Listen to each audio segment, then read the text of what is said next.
Hey sneaker fam, what's up? It's Mark, aka Eurostep.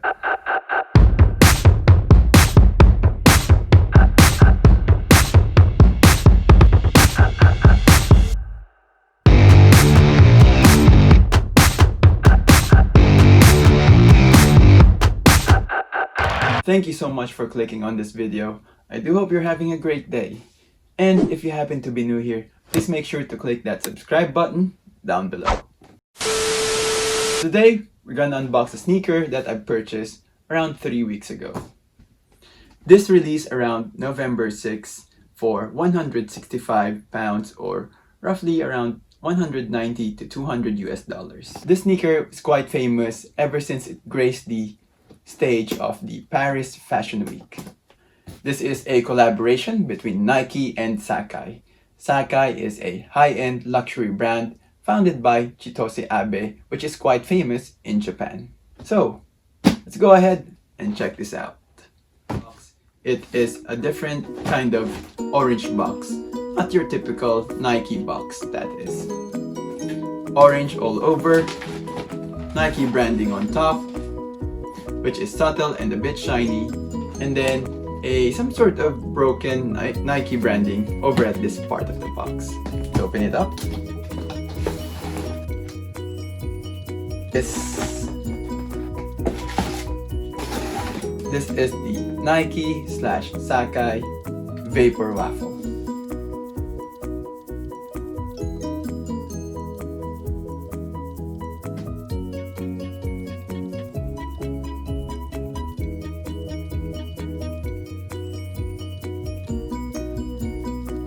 Let's go ahead and check out the details of the shoes.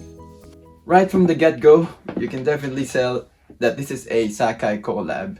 I mean, all the previous collabs that they've had is pretty much an infusion of two different Nike silhouettes put in together to make one great shoe. As you can see, on the lateral side of the shoes, particularly on the upper side, you can see that famous double swoosh that Sacai and Nike is known for, with this swoosh made out of leather and some sort of swoosh that is painted around the suede part of the shoe. This material is kind of interesting. I think it is mesh, but it's kind of similar to what they use for a fishnet. Moving over to the toe part of the shoes, you can see that it is also composed of black suede and that netty sort of material over at this part. The lateral side of the shoes, it has that white leather swoosh and again that netty sort of mesh material. The eyelets of the shoes, it's made out of suede material and it has that double lacing system. Tongue of the shoes is made out of some sort of synthetic material that still has that Nike and Sacai branding with a double tongue. Over at the back of the shoes, we can see that it is made out of soft leather over here and a more firm type of leather over at the bottom. And it is a bit chunky, particularly on the midsole. There's like 3 layers of it. A white, pure white color in here, black colored, and a more off-white color over at the bottom part of the shoes. From what I've read, this is a mix of Nike Vaporfly and the classic Nike Pegasus. Looking at the bottom of the shoes, you can see that it's all black with that Nike branding over at the middle. It's just quite interesting that the back of the shoes, like the first bit is going up, this one is sort of like straight in the middle. What? It kind of looks like the Balenciaga sneakers. I mean, it is very chunky as well. And especially if you look at the midsole of the shoes. This bit right here just makes it pop, makes it very different.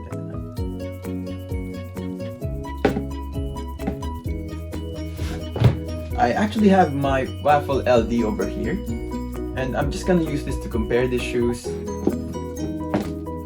This is more chunkier than the VaporWaffle. They both have double lacing system, double tongue as well. If you look at the back of both shoes, you can see that this midsole is kind of like popping compared to the bottom part, while this one, it's the other way around. It's the bottom part that is actually popping out, and this one is turned upwards. In terms of materials, it's pretty much like the same fishnet mesh material compared here, but this one has a lot bigger holes compared to the Waffle LD. And the suede bit of the Waffle LD is more on this overlay over here. And with the VaporWaffle, you can see that it's a lot thicker and it's more towards this bit of the shoes. The double shoes on the VaporWaffle is only on the lateral side of the shoes compared to this bit, which has both on the medial and lateral side of the shoes. Now, let's check out the prices of these over at the secondary market. Over at StockX, last sale on my size is around 428 pounds. That is like more than double the value of the shoes. So it's pretty much a good sneaker, especially if you got it for retail, because it is selling for a lot. Wow. You probably have around a 200-pound profit if you try to sell it now. On feet, these are very comfortable. It is very close to the Waffle LD. I always wanted the Waffle LD because of its comfortability, but after wearing these shoes, it actually made me think that they are pretty close when it comes to comfort. I went true to size with these. I'm a size US 9 normally, and it fits me very well. And again, comparing with the Waffle LD, the only thing that I don't like about these is the mesh material.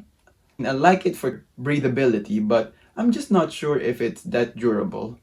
And I'm thinking maybe if I try running around, that it might break at some point. And also, the back of the shoes, every time I try to walk to the left, to the right, take a step back, a lot of the times it just gets caught. So I think it's just too chunky. Overall, I'd rate this sneaker around an 8.5 out of 10. 8.5 because of the comfort, breathability, and the value of the sneakers. But to mention that it is a hype collab as well. So, what about you guys? What do you think of this collab? Is it a cup or a drop? Well, let me know about your thoughts. Leave a comment down below. Thank you so much for watching, and I'll see you again next time.